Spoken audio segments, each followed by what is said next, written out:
احمد آباد نامی ایک چھوٹا سا قصبہ سمندر کے کنارے آباد تھا۔ اس قصبے میں ضرورت کی ہر چیز میسر تھی۔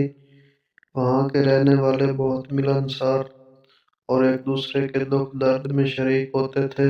اس قصبے میں فاروق اور عامر نامی دو لڑکے رہتے تھے۔ ان دونوں کو سیر کرنے کا بہت شوق تھا، اس لیے وہ دونوں روز صبح سویرے سیر کرنے نکل جاتے۔ ایک روز وہ دونوں سیر کرتے کرتے کافی دور نکل گئے۔ اچانک ان کی نظر ایک کشتی پر پڑی جس پر سے چند لوگ لکڑی کے بڑے بڑے صندوق اتار رہے تھے۔ وہ لوگ مشکوک لگ رہے تھے اور بہت دھیمی آواز میں باتیں کر رہے تھے۔ دونوں ایک بڑے پتھر کے پیچھے چھپ کر انہیں دیکھ رہے تھے۔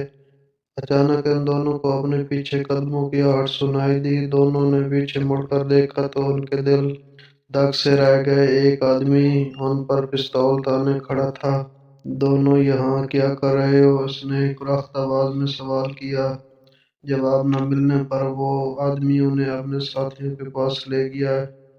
یہ تم کن بچوں کو ساتھ لے کر آئے ہو؟ بشیر ان میں سے ایک بولا۔ باس یہ دونوں ہمیں چھپ کر دیکھ رہے تھے، بشیر نے ان دونوں کی طرف اشارہ کرتے ہوئے کہا۔ ان دونوں کو رسیوں سے باندھ کر غار میں ڈال دو، باس نے حکم دیا۔ دو آدمی آگے بڑھے اور فاروق اور عامر کو پکڑ کر غار میں ڈال دیا۔ ڈر کے مارے ان دونوں کی کھگی بند ہو گئی اور وہ بالکل خاموش ہو گئے۔ کچھ دیر تک غار کے باہر سے آوازیں آتی رہی اور پھر خاموشی چھا گئی۔ میرے خیال سے وہ لوگ چلے گئے ہیں، فاروق نے کہا۔ ہمیں ان رسیوں سے آزاد ہونے کی کوشش کرنی چاہیے، عامر نے چپکے سے کہا۔ میری رسی کچھ ڈھیلی ہے اور قریب ہی ایک نوکیلا پتھر پڑا ہوا اور میں کوشش کر کے آزاد ہو سکتا ہوں۔ فاروق نے سرگوشی کی، پھر وہ کوشش کرنے لگا اور تقریباً 20 سے 25 منٹ کی کوشش کے بعد وہ اپنے ہاتھ آزاد کرنے میں کامیاب ہو گیا۔ اس نے جلدی جلدی عامر کو کھولا اور پوری قوت کے ساتھ اپنے قصبے کی طرف دوڑ لگا دی۔ جب قصبے کے قریب پہنچے تو وہ دوپہر کا وقت ہو رہا تھا۔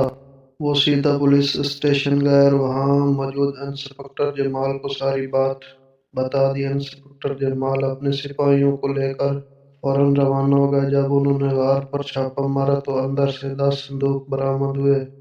یہ صندوق سونے سے بھرے ہوئے تھے۔ یہ سونا پڑوسی ملک سے سمگل ہو کر آیا تھا اور بہت زیادہ مالیت کا تھا۔ انسپکٹر جمال نے وہ سارا سونا ضبط کر لیا اور کمشنر کے حوالے کر دیا۔ کمشنر نے ان دونوں لڑکوں کی اس بہادری پر 50,000 روپے انعام دیا۔